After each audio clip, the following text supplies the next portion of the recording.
नागरिक भरण पोषण अधिनियम 2007 का बना हुआ है। उसको बने हुए आपके काफी समय हो गए, 15 साल लगभग हो गए। तो वो अधिनियम ये कहता है कि जो भी जिनके बुजुर्गों को उनके बच्चे घर से बाहर कर देते हैं या कैसे लोगों को मतलब दिया गया?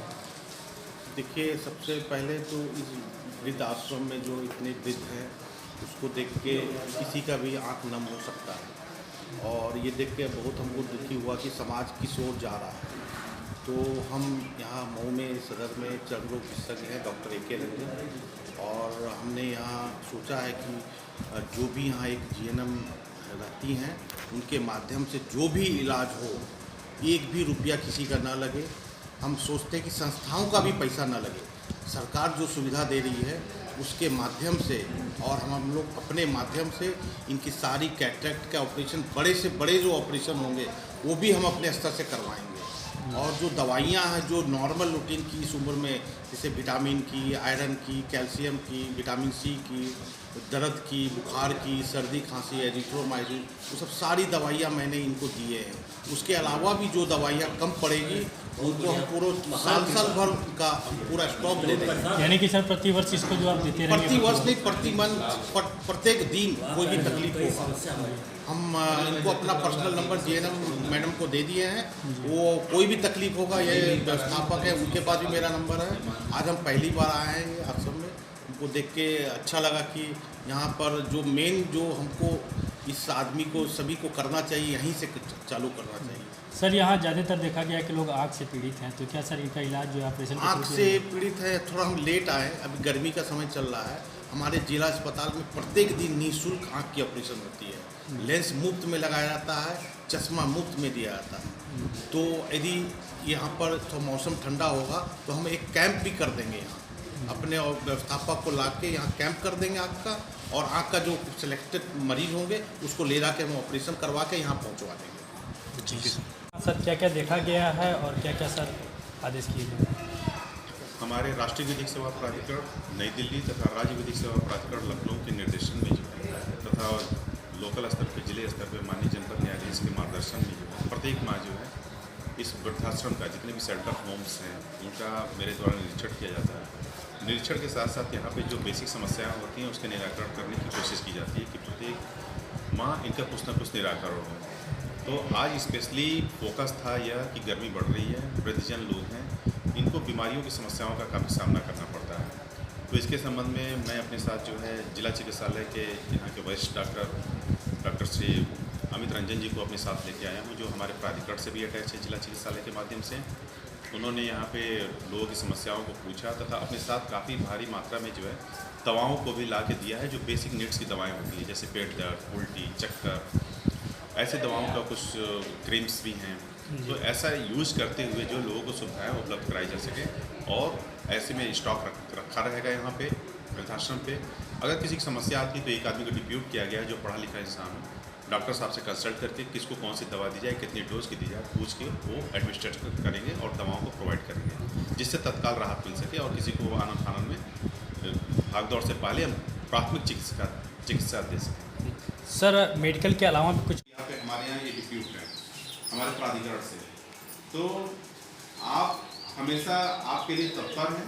जो भी समस्या है मेडिकल से लेके जो भी कुछ ऑपरेशन के लिए अगर कोई बात आती है तो हम लोग किसी फंड से मिलकर सीएमओ साहब से कहा कि कोई मेजर सर्जरी हो गई, प्रोस्टेट की अधिकतर वहाँ पर समस्या आ जाती है, आई की कैटरेक्ट की समस्या आ जाती है जिसको मोतियाबिंद कहते हैं, तो इसके लिए हम लोग कुछ ना कुछ करते रहेंगे।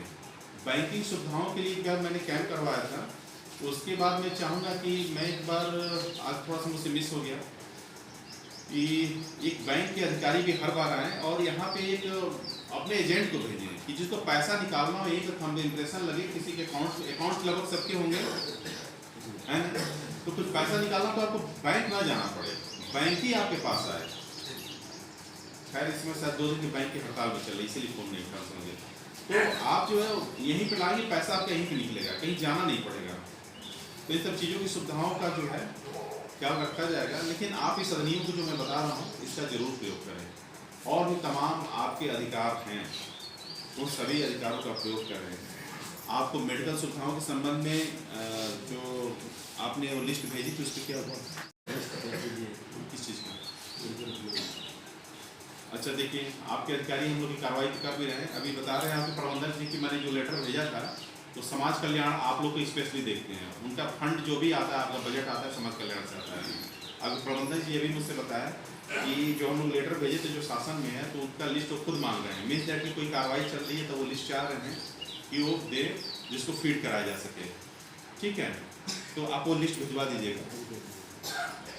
अब मैं चाहूँगा कि आप लोग अगर कोई अपनी समस्या हो तो एक एक करके अपनी बातों को बता दें। कोई आप व्यक्तिगत समस्या हो, कुछ चाहते हो कि कुछ अलग से कुछ ये कर दिया जाए, या आपकी व्यक्तिगत प्रॉब्लम हो, या कुछ और हो, या कुछ डॉक्टर साहब भी हैं, डॉक्टर साहब से कुछ बताना चाहते हो उनको आप लोग धीरे धीरे करके अपनी समस्या बता सकते हैं। सर वृद्धा पेंशन वाला रिजेक्ट हो गया, तो जो आप बनाने की बोले थे ना, हाँ। वहाँ के जो वो है क्या नाम है SDM साहब और तहसीलदार साहब ने फंड ज़्यादा बढ़ा दिया, जो कि हम लोग यहाँ कुछ नहीं, तो रिजेक्ट कर दिए, कैंसिल कर दिए। कौन सी बात? उसको वृद्धा पेंशन जो आप बनना चाहिए उसको रोहिणी लगा आज ऑनलाइन कराए थे तो मतलब 46,000 चाहिए, ग्रामीण क्षेत्र में 46,000, नगरीय क्षेत्र में ज़्यादा बना दिए, रिजेक्ट ग्रामीण क्षेत्र के ज़्यादा बना दिया कि रिजेक्ट। थोड़ा सा आजमगढ़ दूसरे जिले के लिए मेरी परेशानी है, मेरा इलेक्शन इसी जिले में है, बाहर के लिए थोड़ी दिक्कत है। यहाँ से तो मैं कर सकता हूँ, बाहर वाले में खैर तभी आप भेजिएगा। अस्थाई या अस्थाई, अस्थाई अस्थाई दोनों मिला करके अस्थाई वाले के मोहल्लावाद के नाम से कर दिया जाए, आजमगढ़ रिजेक्ट कर दिया जाए अस्थाई।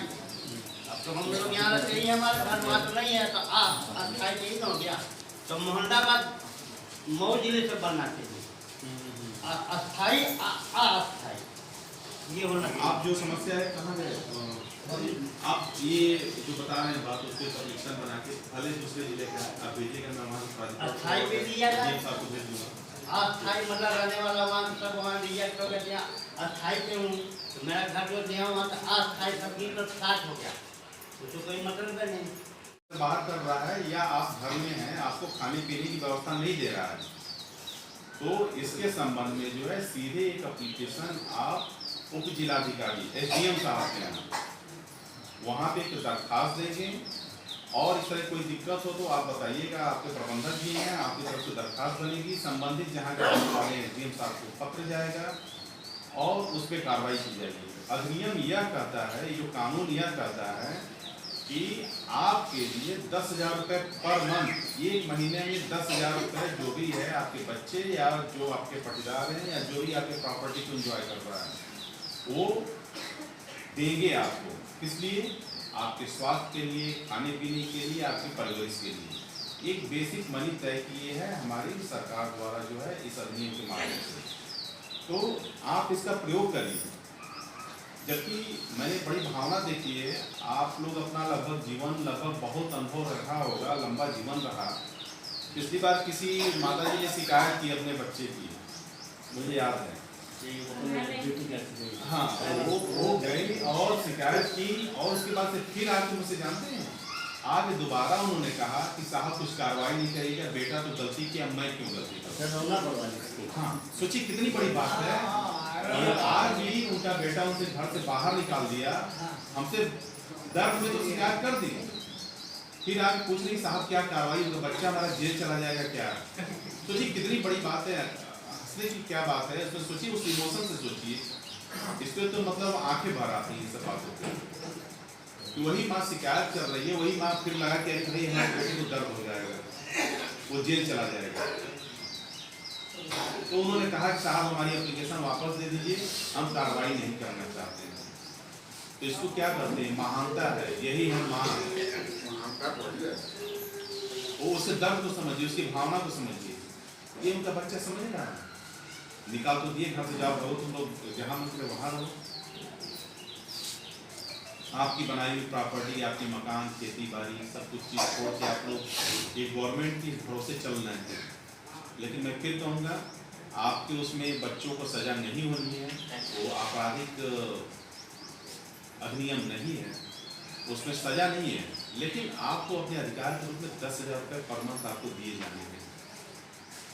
कम से कम आपके कुछ खर्चे पानी भाई ठीक है, वृद्धाश्रम में आपके लिमिटेड मानक तय हैं, जैसे आपके दवा पे खर्च है 200 रुपये ना, एक महीने में आपके लिए दवा के लिए सरकारी सहायता 200 रुपये है।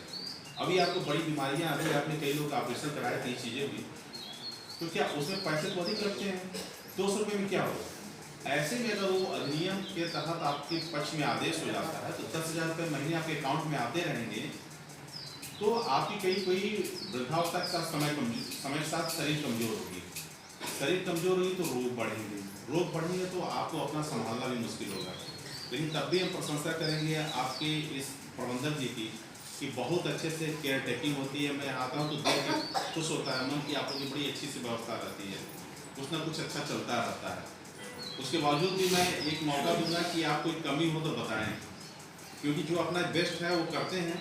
उसके बाद से भी मैं कोशिश करूंगा कि मैं अपने स्तर से, अभी आपके जिलाधिकारी महोदय से आज बात हुई है तो चूँकि एमएलसी का चुनाव आ चुका है तो वो कह रहे कि आप इस बार चले जाइएगा, मैं अगले बार से जो आपके साथ चलूँगा। तो मैं बड़े अधिकारियों को भी रिक्वेस्ट करूँगा कि यहाँ पे लेके आऊँ, आपकी समस्या से रूबरू हूँ, क्योंकि फंड तो इनके पास होता है। मैं तो एक जज हूँ, जुडिशरी केवल आदेश कर सकती है, फंड हमारे पास नहीं होता। मैं डीएम साहब से दिलवाऊँगा, एसपी साहब से दिलवाऊँगा, जहाँ से भी जो व्यवस्था हो सके दिलवाऊँगा। बैंकिंग के लिए मैंने कुछ व्यवस्था की थी, यहाँ पे आप लोग आधार कार्ड लेकर आधार कार्ड बना, ये सब चीज़ें हुई। अभी भी फिर एक बार लोग बढ़े हैं तो इन सब चीज़ों को चेक कर लीजिएगा, प्रबंधक जी एक चेक करवा लीजिएगा किसके पास अभी भी आधार कार्ड नहीं है, योजनाओं का लाभ किसको किसको मिलना है, ये सब चीज़ें देख लीजिएगा। आज हमारे बीच इस जिले के बहुत प्रतिष्ठित डॉक्टर उपस्थित हैं, श्री अमित रंजन जी, ये बहुत ही सीनियर डॉक्टर हैं, सीएमओ लेवल के हैं।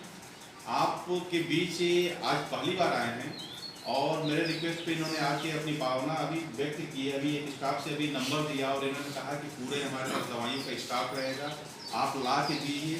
रास्ते में यहाँ तक इन्होंने बात किया कि सर कभी वहाँ पे चलिए, कुछ खाने पीने की व्यवस्था भी बीच बीच में वृद्धजनों के लिए हम लोग करते रहेंगे। तो बड़ी अच्छी सोच है डॉक्टर साहब की भी, ये आते रहेंगे, कुछ ना कुछ हम लोग अपने तरफ से जो करते हैं करते रहेंगे। सबसे बड़ा इनका सहयोग रहेगा कि आपके लिए मेडिकली ये जुड़े रहें, और इन्होंने अपना इंटरेस्ट भी दिखाया डॉक्टर साहब ने। ये वो लोग हैं जिनके अपने ही बच्चे, अपने घर के लोग जो है घरों से निकाल चुके हैं और उनके लिए एक छत तक नहीं है और उनको एक शेल्टर की ज़रूरत है। तो ऐसे में जो है इस वृद्धाश्रम में आके वो अपना जीवन यापन कर रहे हैं। तो ऐसे लोगों के लिए वरिष्ठ नागरिक भरण पोषण अधिनियम है हमारे पास जो है 2007 का बनाया गया, जिसमें ये व्यवस्था दी गई है कि एसडीएम साहब के यहाँ एक एप्लीकेशन पड़ेगी। ऐसे लोगों को भरण पोषण के संबंध में जो है हमारे कंसर्न एसडीएम 10,000 रुपये तक के जो है भरण पोषण के लिए आदेश पारित कर सकते हैं जी।